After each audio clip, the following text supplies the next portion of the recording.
Shalom, shalom, puji Tuhan, selamat sore dan selamat datang, selamat kita beribadah. Mari seberapa kita yang hadir sore hari ini, kita boleh bangkit berdiri bersama-sama, kita akan berdoa buat ibadah kita.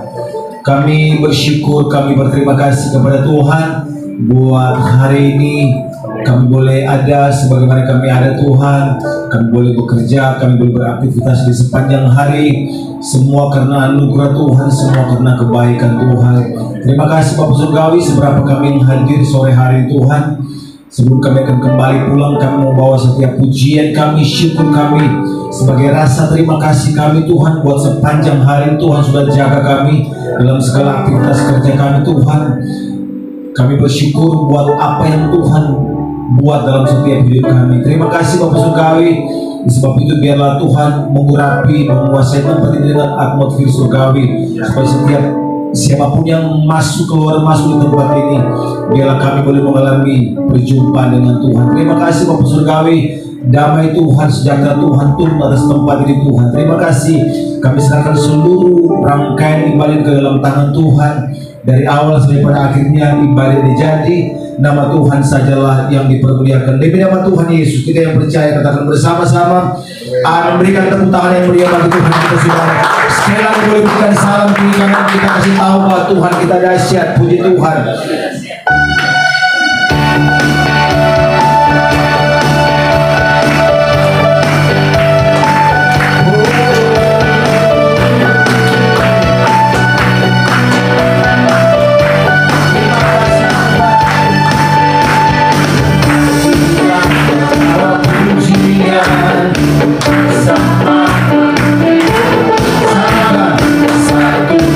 Suara dan nyanyikan suara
kuat dan Dia penuh kemuliaan.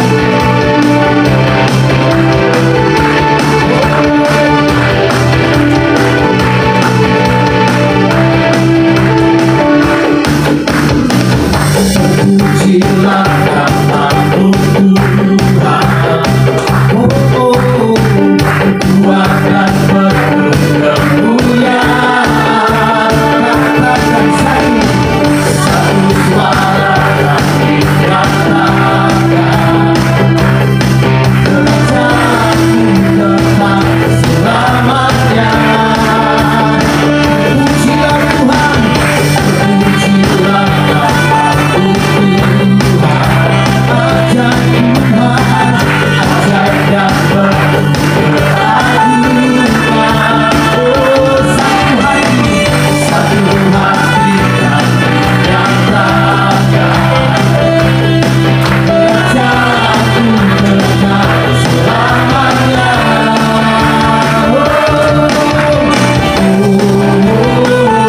Sekali lagi. Engkaulah Raja atas dunia, yang menghancurkan kutub dan membebaskan jiwa. Kami bersorak bertepuk tangan, Tuhan berjaya dan memberitahu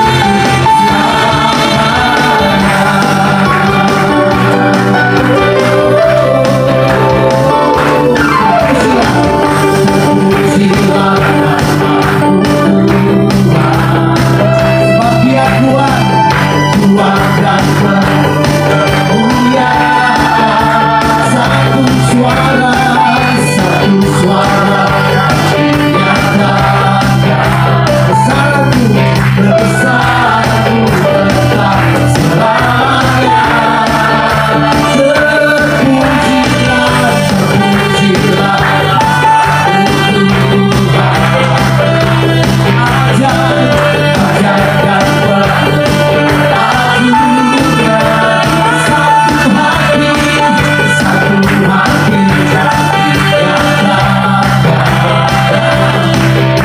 kerajaan-Mu tetap selamanya.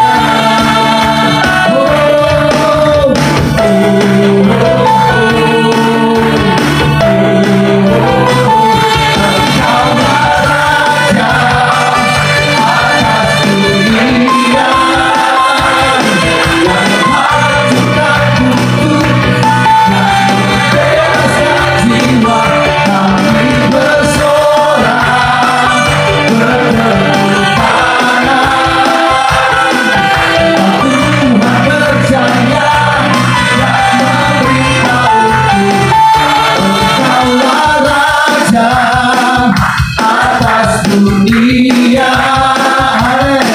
yang menghancurkan kutub dan membebaskan jiwa. Kami bersorak bertepuk tangan, Tuhan berjaya dan memberitahu, Engkaulah Raja atas dunia, yang menghancurkan kutub dan membebaskan jiwa. Kami bersorak bertepuk tangan, Tuhan berjaya dan memberitahu, Engkaulah Raja atas dunia, yang menghancurkan kutub dan membebaskan jiwa. Kami bersorak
kita, Yahweh Elohim yang memerintah dari kekal sampai kekal. Amin. Puji Tuhan. Boleh sekali lagi berikan tepuk tangan bagi Tuhan kita semua. Yesus, Engkau sungguh baik, Engkau dahsyat, Engkau ajaib. Segala kemuliaan, hormat dan kuasa kami kembalikan kepada Sang Pemilik semesta ini. Terima kasih Tuhan. Haleluya. Terima kasih Bapa yang baik.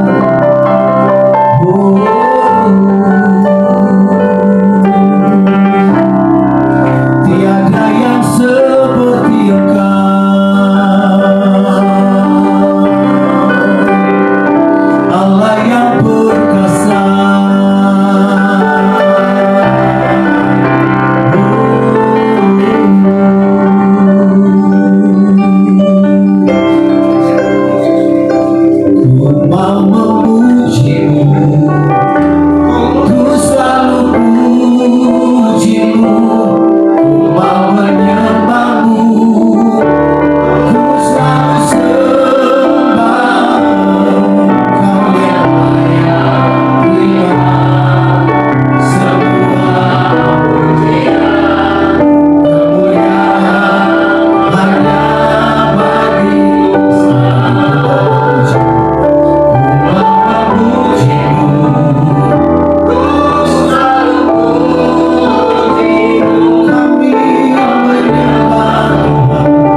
kami sembah.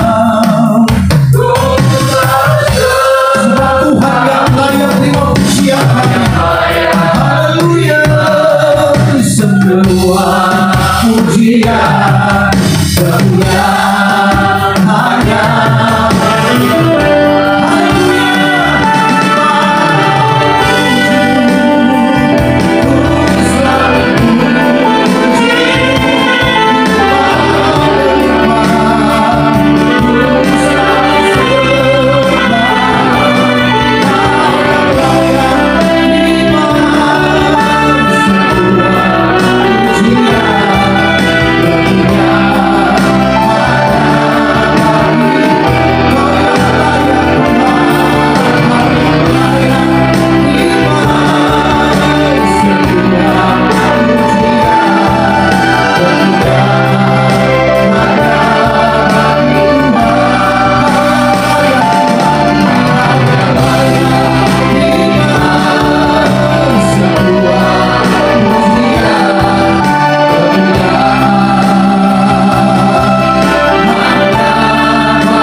kemuliaan Tuhan turun atas kami. turun atas tempat ibadah ini. Dan kemuliaan Tuhan pasti akan dirasakan oleh setiap orang yang nanti akan berjumpa dengan kami ketika kami mengakhiri ibadah syukur ini. Terima kasih Bapak, kami datang penuh dengan sukacita, kami datang penuh dengan semangat karena kami tahu kami akan mengakhiri hari ini dengan kebenaran-kebenaran firman Tuhan yang luar biasa.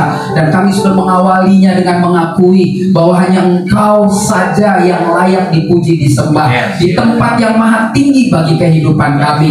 Terimalah semua sesembahan kami, wewangian ini menjadi wewangian yang semerbakkan surga.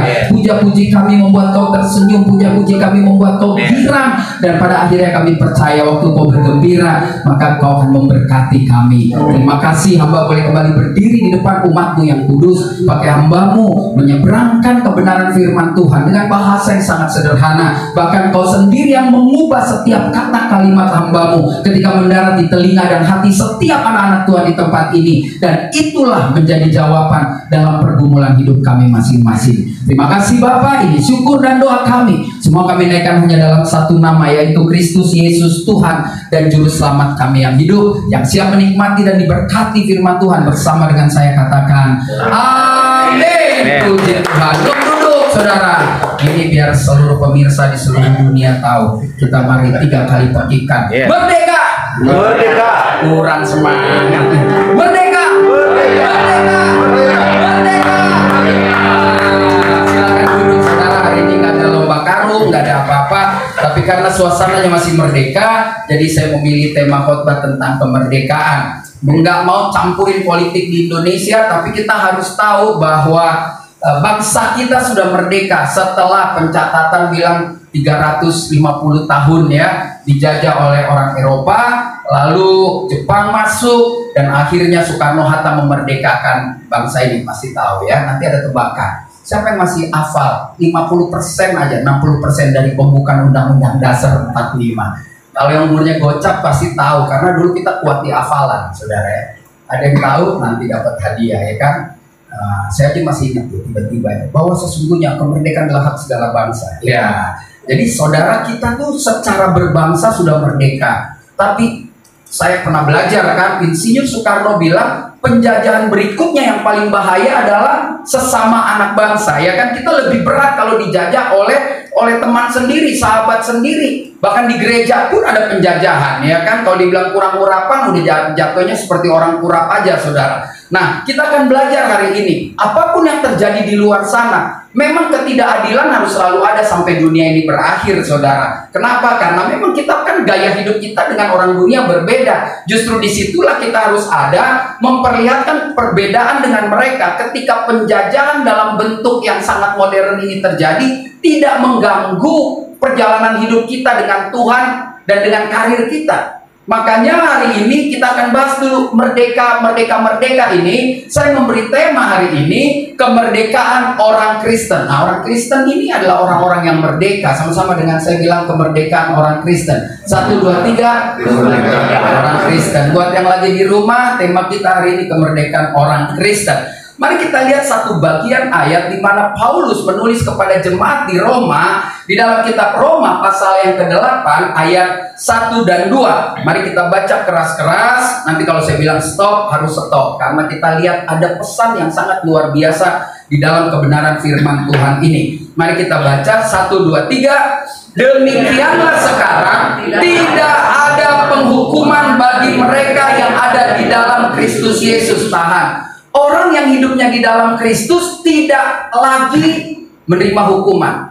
Di sorga udah pasti, di bumi juga udah pasti. Karena orang yang hidup di dalam Kristus tidak akan bikin kesalahan, tidak akan bikin dosa yang nanti dihukum. Alkitab bilang kita akan menerima hukuman dari negara kalau kita bikin salah. Kan itu ada. Kita harus menghormati negara. Nggak cocok sama presiden, nggak cocok sama menteri, itu urusan lain. Tetapi kita kalau di dalam Kristus, janganlah buat kesalahan. Karena Alkitab juga bilang hormatilah pemerintah. Suka nggak suka itu perintah firman Tuhan. Makanya kalau saudara dan saya sudah di dalam Kristus, merasa diri dan sudah yakin merdeka, tidak ada lagi penghukuman. Lanjut 1, 2, 3. Roh yang memberi hidup telah memerdekakan kamu dalam Kristus dari hukum dosa dan hukum maut. Jadi ketika saudara dan saya menjadi orang Kristen, harusnya idealnya tuh tidak lagi terikat oleh hukum dosa dan maut. Saya nggak nyuruh saudara melanggengkan dosa, tapi setiap manusia itu potensinya ada loh buat dosa setiap hari. Tapi kalau dia di dalam Kristus, dosa itu nggak akan dia bawa sampai tidur dan besok pagi. Ya, contoh yang paling gampang, nanti kita pulang, ada motor nyerempet kita pasti marah lah. Marah itu kan juga dosa, saudara. Ya kan? Tetapi kan kita langsung, ya udahlah Tuhan, marah juga, mobil gue udah penyok, mau ngapain? Gue tangkap juga, dia nggak bisa bayar. Ntar dia bilang penjarain aja deh Pak, gitu kan. Gue tabok juga, gue juga jadi dosa. Akhirnya harus dadak bersyukur. Dengan ditabrak ini gue harus lebih hati-hati, kan begitu. Ya gue udah hati-hati, dia tabrak, ya udahlah, anggap aja deh kiriman dari Saitoni Rojim untuk menguji gua. Ya sudah, gua biasa-biasa saja. Nah, orang yang sudah di dalam Kristus, dia akan mengendalikan yang namanya hukuman maut, hukuman dosa. Dia bisa kendalikan dalam hidup ini. Dia nggak akan pernah menjadi budaknya. Makanya ayat ini mengajarkan kepada kita, saat kita hidup di dalam Kristus, maka tidak akan ada lagi perhambaan dan penghukuman. Saya berani menyatakan ini karena ini serius bagi saya nih. Kalau saudara punya gembala, punya pendeta yang berbeda dengan saya, pola pikirnya jangan bilang saya sesat, saudara. Saya juga akan bilang gembala saudara sesat. Mungkin ini hanya beda masalah tafsir. Tapi saya sangat sederhana menafsir ayat ini dengan mengatakan, ketika kita sudah dimerdekakan Kristus, maka nggak ada lagi yang namanya kutuk dalam hidup ini. Saya selalu bilang, ketika saudara menerima Kristus, maka penyakit kita kan ditanggung di kayu salib. Saya pernah bilang bulan lalu, kalau saudara buka bisnis terus saudara sial gitu, moyong, terus saudara bilang kayaknya Tuhan izinkan. Enggak, Tuhan nggak pernah izinkan perusahaan saudara bangkrut, nggak pernah. Pasti salah hitung, serakah, mau cuan gede, bohongin orang. Karena rancangan Tuhan kan bukan kecelakaan. Jadi kalau kita mau memulai rumah tangga, mau nikah, ya libatkan Tuhan dong dari awal. Kalau kita mau mulai bisnis yang baru, libatkan Tuhan. Ya, kadang-kadang orang begitu dia gagal baru dia bilang, oh iya, biasalah, ini Tuhan izinin supaya gue lebih tangguh. Tidak pernah Tuhan mengizinkan kita celaka. Dari mana ceritanya? Bacalah Alkitab dari Kejadian sampai Maliaki. Semua penderitaan bangsa Israel, kalau mereka terima, sebelumnya Tuhan sudah nasihati. Jadi hari ini kalau kita ada apes-apes, kita tidak hati-hati, kita nggak dengar-dengaran. Kenapa? Karena tidak ada rancangan Tuhan kita apes, saudara ya. Jadi dosa, maut, kutuk, saya orang yang percaya tidak ada lagi. Ya tapi Pak, saya punya bapak dulu bininya 6, mungkin kali turun kutuknya, makanya gue mau tukar tambah bini nih Pak. Kayaknya tuh kutuk belum selesai, bukan, itu gatel Pak. Ya nggak ada hubungannya itu sama kutuk. Ini masalah mengendalikan diri. Kuasa hukum, kuasa maut bisa kita kalahkan bersama Kristus dong. Jadi jangan itu dijadikan alibi. Ya saudara bandel, terus saudara bilangin, itu di Alkitab juga Daud ngintip orang mandi. Tuhan itu kan cengli banget. Yang buruk aja ditulis, bukannya supaya kita contoh, supaya kita hindari. Jangan dong lakukan seperti apa yang Daud lakukan, Salomo lakukan, raja-raja atau nabi-nabi yang ngawur. Nah ini kita kadang-kadang kacau-kacau balau. Tapi bagi saya percayalah, yakinilah pandangan, pendapat, dan saya percaya nikmat Tuhan. Kalau saudara sudah jadi orang Kristen, tidak ada lagi kutuk. Kalau buktinya saya nggak ada jodoh, ya lo nggak semangat sih nyari jodoh. Nyari jodoh di gereja terus nggak dapet, saudara. Cari jodoh juga boleh di mall, tapi cari yang Kristen kan gitu, ya kan? Cari jodoh di gereja terus, nanti kalau anak cewek kita cantik jadi kurus. Kenapa? Dapat pendoa, kerjanya doa itu nggak jajan, repot ya. Nah kalau pendoa tuh udah di atas 50, jadi kalau ada anak muda umur 30 pendoa, hati-hati tuh ya kan, bisa-bisa bahaya. Karena umur 30 tuh umur lagi berkarir-karirnya. Pendoa tuh biasanya orang tua ya, tenang, udah gak mikirin apa-apa, anak udah pada kawin, cucu bagus ya, baru datang Pak Gembala, saya mau pelayanan pendoa. Ini biasanya begitu. Kalau 30-an kerjalah ya, ada berkat, datang melayani di gereja, bagi berkat. Itu konsep-konsep yang seperti itu yang harusnya dilakukan. Nah apa yang harus kita lakukan ketika kita sudah menerima kemerdekaan? Nah kemerdekaan kita ini kan harus dilihat oleh dunia, harus dirasakan oleh dunia. Kalau dunia bilang ini, itu yang di neoserba tuh habis kebaktian keluar kacau-kacau juga, ya susah juga saudara. Kita suka bilang kita sudah merdeka, tapi hidup aja masih bingung. Nah itu ada orang ya, saya tadi bahas lagi. Saya kemarin ketemu juga banyak pendeta. Dia pelayanan hebat, dia dengar suara Tuhan, Tuhan bicara, maaf kata maaf gitu ya. Kebutuhan pokok juga nggak terpenuhi, kita bingung saudara. Ada orang bisa ngomong sama Tuhan, setiap ibadah pulang dia bilang Tuhan bicara ini sama Yance, kamu harus berubah, tapi dia kebutuhan hidup aja tak terpenuhi. Ini kadang-kadang menjadi dilema yang luar biasa. Lu sohib sama Tuhan, tapi lu listrik kagak bisa bayar, kan begitu bahasa kasarnya. Ini menjadi pertanyaan besar. Makanya jadi semua, apalagi yang nonton, kalau ada pengerja jangan terlalu banyak cakap. Apalagi sama pendeta model saya orangnya langsung tembak-tembak sekarang karena umur udah 58, kita lagi mati saudara. Kalau udah tua gini mau kemana sih? Nah yang muda-muda gini masih panjang, isi dengan yang benar, iya dong. Jadi jangan ngaku-ngaku gua nih sama Tuhan gini. Udah, semua bisa dilihat dari buahnya. Nah oleh karena itu kita akan belajar. Yang pertama, orang kalau mau mempertontonkan bahwa dia merdeka, dia harus berani untuk hidup di dalam kekudusan. Mengapa? Karena Tuhan Yesus bilang, apabila anak itu memerdekakan kamu, kamu pun benar-benar merdeka. Jadi kalau orang sudah dimerdekakan Tuhan, berarti dia akan hidup dengan cara-cara Tuhan, yaitu undang-undangnya, kebenaran firman Tuhan. Kemerdekaan dari Kristus bagi saya sederhana. Saya bikin tulisan ini supaya kita sama-sama lihat. Ini karena memang lagi 17-an ya, sebelah sana merah, sebelah sini putih. Ya, apa emang lampunya udah tua? Oh iya, udah ngomong dong UV, ayo kemerdekaan. Ya, soalnya kan penonton lihat di merah putih, kan kantor ini nasionalis banget gitu kan. Kemerdekaan dari Tuhan Yesus kepada kita adalah kemerdekaan yang menyeluruh. Nah, saya tulis 3 kenapa roh. Saya meyakini kalau kita beda, jangan bilang saya sesat. Di dalam tubuh manusia ada 2 roh yang saya percaya. Yang pertama roh bawaan lahir, saudara. Roh yang juga orang gak Kristen punya. Karena waktu di Taman Firdaus Tuhan menghembuskan rohnya. Makanya dalam hidup ini sebelum Kristen pun gini, gua tuh orangnya lebih baik dari dia. Ada sisi baik dan ada sisi buruk. Itu pasti yin and yang apa ya gitu ya. Yin yang ya gitu. Saya nggak tahu lah. Tapi dulu kecil suka nonton film Jackie Chan, masih belum yang kemarin nyumbang 75 miliar. Malu saya nonton Jackie Chan nyumbang 75 miliar. Gak banyak ngoceh. Di gereja orang nyumbang 100 juta aja ceritanya dari Sabang sampai Merauke, Miangga sampai Rote. Dia cuma naik jet nyanyi right on, pulang. 75 miliar loh saudara. Berapa kali saya bisa bikin retreat tuh sampai mati nggak habis. Kita bikin retreat gila-gilaan aja paling cepet ya. Kalau 75 miliar udah ada 750 kali retreat, pesertanya udah mati saudara. Nah, ya bayangkan nggak?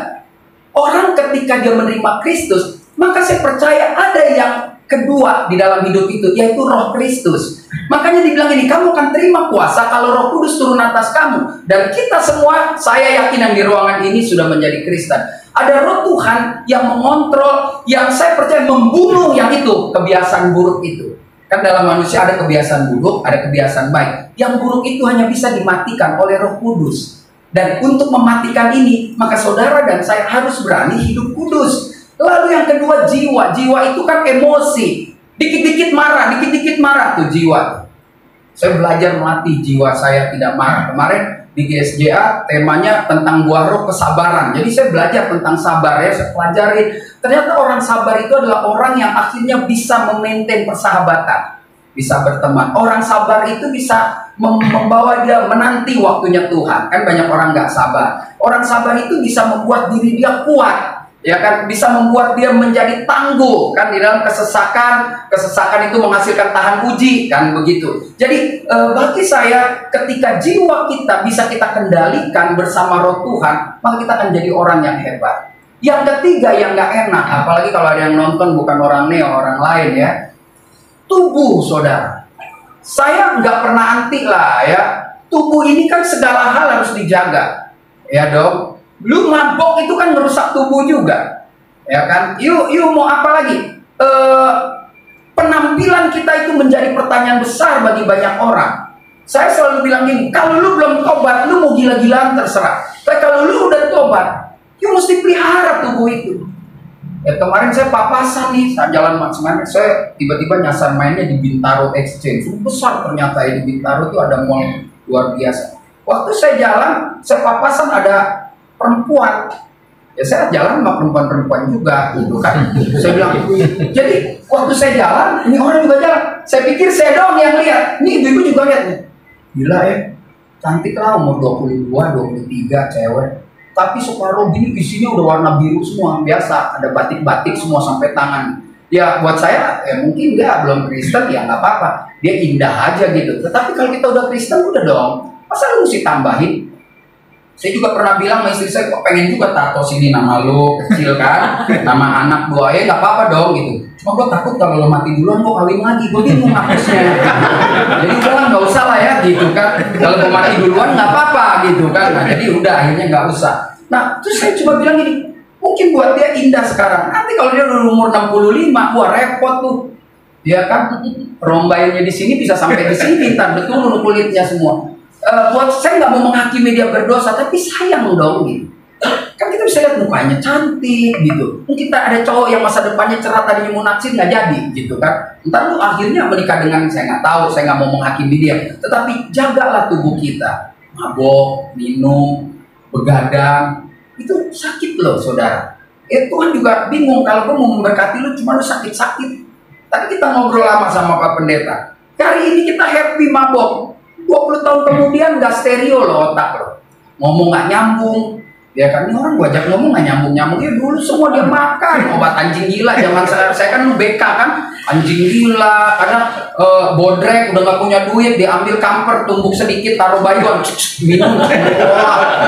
Banyak tuh semua tuh di situ.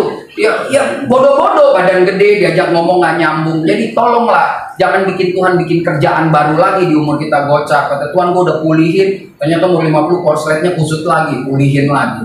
Nah yang tiga ini harusnya beres ketika kita sudah dimerdekakan. Ini yang ngomong Yesus sendiri, apabila anak memerdekakan kamu maka kamu merdeka. Dan kita harus berani berbeda agar orang dunia melihat kita sungguh-sungguh merdeka. Ya, gaul boleh lah, duduk makan di kafe boleh sama pendeta, gaul banget. Gara-gara foto kita di mendaki kopi kemarin teman gereja saya pada kesana. Wih, foto keren-keren. Terakhir pas tanya menderita bos, mobil hancur. Lu gak usah lihat persoalannya, pokoknya yang penting gaya lu keren. Yang di situ kan yang dia foto ke tempat kenet ya. Terus saya bilang mati saya nih temen gue mobilnya pasti hancur gitu. Ya kan? Tapi mungkin juga kita nggak tahu udah bagus kali ya setelah kita pulang. Nah, keberanian itu kudus akan meyakinkan dunia bahwa kita sungguh-sungguh dimerdekakan. Ya, kudus itu berarti sederhana loh saudara, bukan ketemu orang shalom. Nah, saya juga nggak demen. Pokoknya ketika keputusan dalam pergaulan kita tidak sesuai dengan firman Tuhan, kita berani bilang enggak. Karena yang kedua, poinnya jelas, kita diingatkan agar kita berani menolak tawaran dunia. Yuk kita baca ayatnya, Galatia 5 ayat yang pertama. 1, 2, 3. Supaya belum. Wah, Yufi macet. Oke. Nah, ayo kita baca. 1, 2, 3. Supaya kita sungguh-sungguh merdeka, Kristus telah memerdekakan kita. Karena itu, berdirilah teguh dan jangan mau lagi dikenakan kuk perhampan. Lihat ada kalimat jangan mau lagi dikenakan. Berarti masih ada orang Kristen yang mau dikenakan, kan berarti dipakein gitu loh. Kan kita udah merdeka dalam Tuhan, lalu kita bisnis, kita tahu ini nggak benar, lalu diajak, kan kita sedang dipakein sesuatu yang nggak beres. Harusnya bilang seno dong. Saya udah pernah bilang, pertama-tama saya tobat gila baca Alkitab dan lain sebagainya. Saya ketemu buku itu, boleh dibaca, cari lagi kali ada e-booknya. Robert Liardon punya buku Berani Berkata Tidak. Itu sesuatu yang paling sulit buat orang Kristen. Misalkan saya setengah 10 malam datang ke rumah Pak Fanto, udah mau tidur pakai piyama, nong, saya datang. Pak, ya kan nggak enak dong pendeta. Pak, kita udah lihat mukanya males gitu. Pak, ini ada ngomong, mati sebentar boleh Pak ya? Dia pasti akan bilang, ya Pak, ya enggak sebentar aja Pak. Akhirnya setengah 12 juga. Lalu saya pulang, sorry ya Pak kemalaman. Oh nggak apa-apa, udah minum, makan, bungkus lagi kue tiaw, acap, ya kan? Kan kita pulang, kan dia happy kayaknya iya. Tapi besok pagi dia ngobrol. Gue udah mau tidur tuh pendeta datang lagi. Kan sebetulnya itu salah dong. Ya habis gue mau ngomong bilang enggak enak. Nah, orang Kristen tuh nggak boleh loh begitu.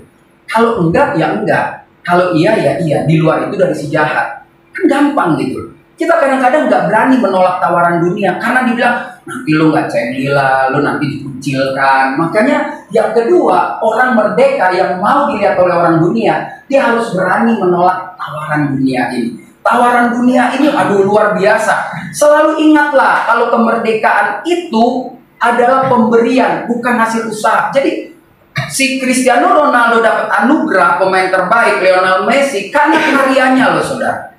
Rano Karno jadi artis terima citra karena karyanya. Kita nggak ada karyanya, tapi dapat anugerah ke surga. Nah, itu gila banget, saudara. Lagi mabok di kota, Tuhan datang sini lo masuk surga asal kalau mau. Ikut, saudara. Lagi main judi, Tuhan bilang, lu stop, ikut gua masuk surga. Kan anugerah yang tanpa bekerja itulah orang Kristen. Tetapi ketika masuk dalam lingkungan anugerah, maka kita harus ikut dong. Aturan main anugerah adalah tidak bisa berbohong, tidak bisa berdusta. Makanya bagi orang Kristen, dia nggak boleh takut untuk dikucilkan. Dia nggak boleh takut untuk dihina. Dia nggak boleh takut untuk dibilang, lu nggak asik main sama lu, nggak apa-apa. Tuhan akan cari teman-teman yang baru dalam hidup ini. Kehilangan kawan lama bukan karena kita yang menjauh, itu nggak ada persoalan. Karena kita setiap ketemu tetap senyum, ketawa. Cuma lu yang nggak mau main sama gua karena lu bilang lu kayak penjaga pintu surga, apa-apa nggak mau. Bukan nggak mau, saudara. Tetapi kita menghargai apa yang nggak kita kerjakan, kita dapat karena Yesus lebih dahulu mengerjakannya di Golgota. Oleh karena itu, teguhlah berpegang pada prinsip-prinsip, menjaga kemerdekaan kita dan berani menolak tawaran dunia. Kita harus berani katakan tidak pada dosa. Ini penting, saudara. Saya belajar setiap hari untuk bilang tidak pada dosa. Harus belajar. Dan saya sudah lama ya, lupa sama yang namanya bohong. Bohong itu nggak boleh loh, saudara. Ya kan? Ibu ada, udah bilang aja nggak ada. Neraka juga, saudara. Mendingan nyolong aja 10 miliar. Neraka juga, tapi lebih happy di buminya. Lu bohong, lu nggak bisa tidur. Rampok aja sekalian. Ambil Monas kalau bisa rame-rame. Dalam rangka 17-an. Jadi katakan tidak pada dosa. Sama-sama dengan saya katakan tidak pada dosa. 1, 2, 3. Katakan tidak pada dosa. Nggak bisa, harus bilang nggak boleh. Jadi lihat, Yesus bilang gini, waktu di depan muridnya di dalam kitab Yohanes, kalau saya memerdekakan kamu, kamu benar-benar merdeka. Oleh karena itu jagalah kemerdekaan ini. I beri kemerdekaan ini jangan sia-siakan. Karena you nggak perlu kerja keras. Oleh karena itu berani dong bilang sama dunia, aduh sorry gue enggak, bukan gue sok kudus, sok suci, hati gue bergetar. Di dalam hidup manusia ada titik terkecil namanya hati nurani, saudara. Hati nurani itu nggak bisa dibohongin. Berontak, mau apapun. Politikus yang ngoceh di TV itu banyak sekali membohongi hati nurani loh, saudara. Dia membohongi hati nurani tapi dia bertahan sampai mati gitu, siapapun lah gitu. Terlalu banyak, kita kan orang masih waras gitu dengar gini, ini nggak benar, tapi mereka bisa bertahan. Saya nggak bilang politikus itu jahat, enggak. Tetapi kalau tidak mengalami anugerah kemerdekaan, ya dia akan menjadi hal yang sama buat dunia ini. Jadi katakan tidak pada dosa. Yang ketiga, saudara, yang terakhir ya. Saya takut kalau kelamaan ketiaunya gede keras ya. Mari kita lihat yang ketiga. Apa sih yang harus kita lakukan agar dunia boleh melihat kehidupan kemerdekaan kita? Yuk kita baca 1, 2, 3. Sebab Tuhan adalah roh, dan di mana ada roh Allah, di situ ada kemerdekaan. Perhatikan, di awal saya bilang, saya yakin saudara orang Kristen. Saya yakin saudara sudah ada roh Tuhan. Roh yang mampu mengendalikan roh yang buruk dari bawaan lahir ini. Harusnya saudara dan saya yakin, di mana ada roh Tuhan, di situ ada kemerdekaan. Makanya kemerdekaan sejati itu harus terus terjaga saat kita hidup bersama Roh Kudus. Yang ketiga, tidak ada orang yang sanggup melakukan pekerjaan-pekerjaan firman Tuhan tanpa melibatkan Tuhan. Tuhan ini kan bukan Tuhan yang ego. Sebetulnya Tuhan bisa aja bilang, ini Seneo Serma gue masukin surga, bisa. Berarti kita nggak bertuhan lagi. Berarti kita cuma robot, dia pegang remote. Enggak, ternyata ketika dia, pada saat dia menciptakan Adam dan Hawa, dia sudah menunjukkan pilihan-pilihan luar biasanya dari Tuhan. Ada satu tempat di mana lu harus hati-hati. Karena di tempat itu ada tanaman yang nggak boleh lu sentuh, lu makan. Berarti sejak penciptaan manusia, Tuhan sudah memberikan kebebasan manusia untuk memilih keputusan hidup. Jadi kalau saudara sekarang sudah ada roh Tuhan, tetap memilih tidak mau hidup gayanya Tuhan, dia nggak bisa buat apa-apa. Dia hanya tertidur di dalam diri kita. Saya orang juga yang percaya, ketika dia benar-benar gitu ya, menerima Kristus, mengalami perubahan, dia tidak akan pernah meninggalkan Kristus. Sejatuh apapun. Makanya ada orang bilang, Pak, pendeta ini sekarang ninggalin Kristus. Sesungguhnya dia belum mengalami Tuhan. Orang kalau sudah mengalami Tuhan, 12 rasul mati semua, saudara. Jadi kalau diantara anak muda nih tiba-tiba saya dikasih tahu sama Yufi, Pak, yang ini udah nggak Kristen lagi. Dulu dia biar kata udah ke Israel, biar udah kemana-mana, dia belum klik, belum mengalami Tuhan. Jadi kalau ada pendeta, penginjil pindah gitu agama, ninggalin Yesus, sebetulnya dia sedang melakukan kebiasaan-kebiasaan Kristiani. Itu sangat berbahaya. Orang yang sudah mengalami Tuhan, terpuruk sekalipun, dia akan kembali kepada Tuhan. Makanya Alkitab bilang, didiklah anakmu dalam Tuhan, supaya kalau dia tua nanti, gede nanti, dia tidak menyimpang dari jalan Tuhan. Kita nggak bisa lah larang anak umur 19, 20, 21, bandel-bandelnya kita tahulah, kita juga pernah bandel dan bandelnya berbeda. Ya nggak bisa juga kita paksain, karena kita udah gocap ya, maunya bijak. Lu nggak boleh gini, lu nggak boleh gitu. Nggak perlu, tadi saya ngobrol sama bapak. Anak gue 20 gimana, gue mesti atur. Yang penting gue kasih tahu kalau kawin yang pertama seiman, kedua jangan sampai pernah darah lo masuk narkoba. Udah yang penting, soal kalau udah masuk tuh bahaya saudara ya. Umur 50 suka nggak stereo, lagi ngobrol ngiler. Nah itu bekas-bekas dulu saudara ya. Dia lagi ngobrol, lo kok ngomong ngiler ya. Nah itu tuh bekas-bekas dulu ya. Nah oleh karena itu saudara lihat, kita harus tetap melibatkan. Alkitab bilang kita dan Tuhan adalah partner. Kita adalah kawan sekerja, ya kan? Tugas saudara dan saya cuma sampaikan kepada dunia bahwa saya adalah orang merdeka. Nanti soal panen itu urusan Tuhan. Ya siapa tanam, siapa siram, nggak ada urusan. Yang penting melayani.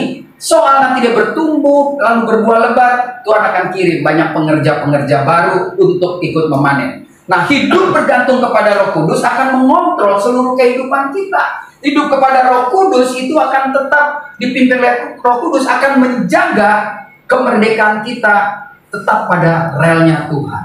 Jadi hari ini kita belajar, yuk jadilah orang yang terus berani. Enggak gampang hidup kudus tetapi bisa. Saya nggak bilang kita bisa sempurna 100%. Kita sedang dalam perjalanan menuju sempurna 100%. Sampai nanti yang sempurna datang, kita jumpa di awan yang permai. Untuk menjaga konsistensi kesempurnaan, maka saudara harus berani berkata tidak pada tawaran dunia. Dan untuk memperkuat itu, tawaran dunia bisa kita tepis kalau kita sungguh-sungguh menjadi kawan sekerja Tuhan. Dengan membiarkan Roh Kudus sebebas-bebasnya, memberikan informasi, memberikan hikmat, memberikan semangat, memberikan kekuatan, maka saya percaya kita sanggup mengalahkan dunia ini. Pasti masih banyak orang Kristen, pengusaha Kristen, pelajar Kristen, pemuji Kristen, pendeta yang saya bilang Kristen yang benar-benar mengalami Tuhan, berhasil di dalam setiap tanggung jawab yang Tuhan berikan. Jadi kemerdekaan orang Kristen hari ini kita belajar didasari Roma 8 ayat 1 dan 2 akan terlihat oleh dunia saat kita berani untuk hidup kudus. Akan terlihat oleh dunia saat kita berani tolak tawaran dunia. Akan terlihat oleh dunia saat kita melibatkan Roh Kudus di dalam kemerdekaan. Saya percaya kita semua bisa belajar 3 bagian ini. Buat Anda yang di rumah pasti kelihatan. Ya, lakukan prinsip-prinsip sederhana ini. Ini sederhana saudara, cuma karena kita anggap terlalu sederhana sehingga kita sampai lupa melakukannya. Setiap Selasa di sini hamba Tuhan selalu cerita tentang hal yang sederhana. Tapi kenapa kita nggak mau? Karena kita memang tidak mau menjadi kawan sekerjanya Tuhan. Biarlah ini menjadi perenungan di hari kemerdekaan kita. Mungkin teman kita, tetangga kita, saudara kita, ipar kita sekalipun, mertua kita, menjajah kita sampai saat ini, tetaplah merdeka. Apalagi kalau dia udah mertua, udah 70-80, jangan dibentak, entar dia meninggal sendiri saudara ya. Gak usah lo sakitin hati dia, udah diem aja liatin gitu, capek sendiri. Oleh karena itu, jangan pernah ragu, tetap bergembira, tetap bersuka cita bahwa Tuhan Yesus kita ajaib. Beri tepuk tangan buat Tuhan Yesus. Mari kita bangkit berdiri. Katakan, hatiku rindu melihat kemuliaan-Mu. Hatiku rindu melihat kuasa-Mu dinyatakan di dalam hidup ini. Haleluya. Terima kasih Tuhan. Terima kasih. Katakan, hatiku rindu melihat kemuliaan-Mu. Hatiku rindu melihat curahan kuasa-Mu di tanah tercinta, negeriku Indonesia. Ku berdoa Indonesia penuh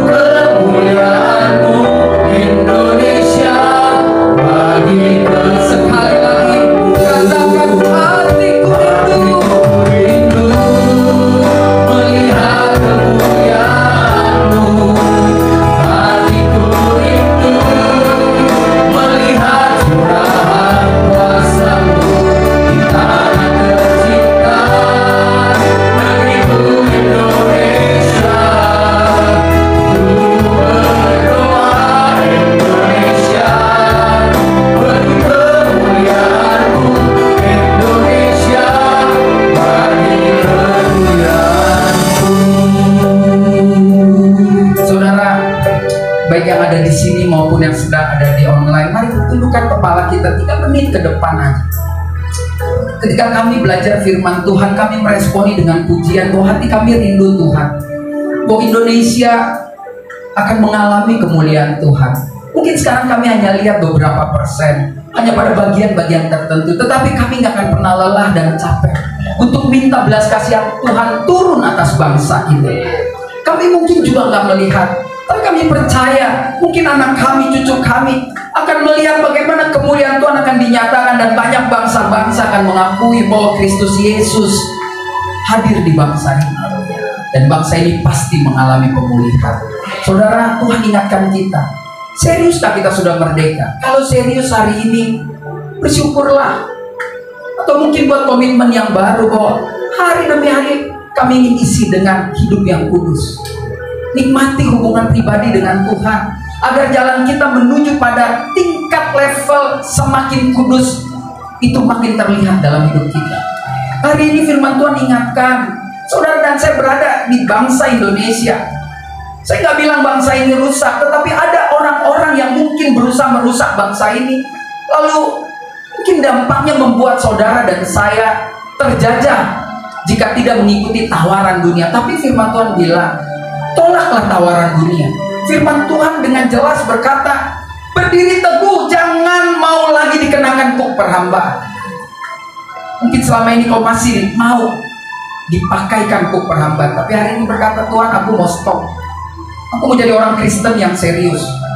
Aku percaya ketika aku mungkin banyak kehilangan benefit ketika aku coba hidup kudus dan menolak tawaran dunia, tapi percayalah ada kebahagiaan yang sulit diceritakan ketika kita mau terus berjalan bersama Kristus.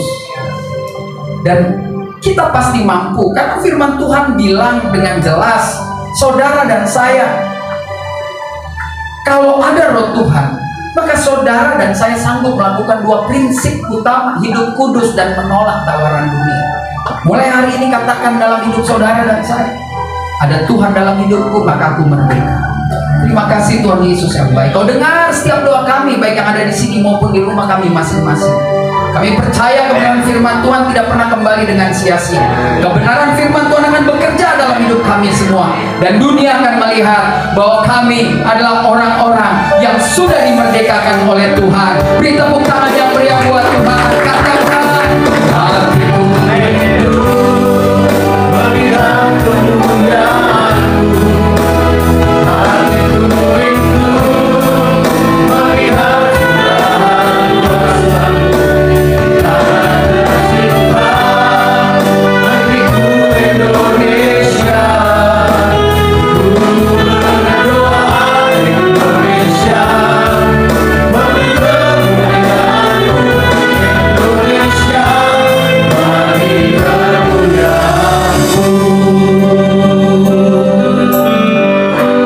Shalom Tuhan turun atas bangsa kami, Shalom Tuhan turun atas negara kami Tuhan, dan diberkatilah bangsa kami Tuhan, pemerintahan bangsa kami Indonesia Raya. Terima kasih Bapak Surgawi, sekali lagi berkati hamba-Mu yang sudah menyampaikan setiap kebenaran firman Tuhan, memberkati dalam setiap pelayanan bahkan keluarga dimanapun dia pergi dan berada.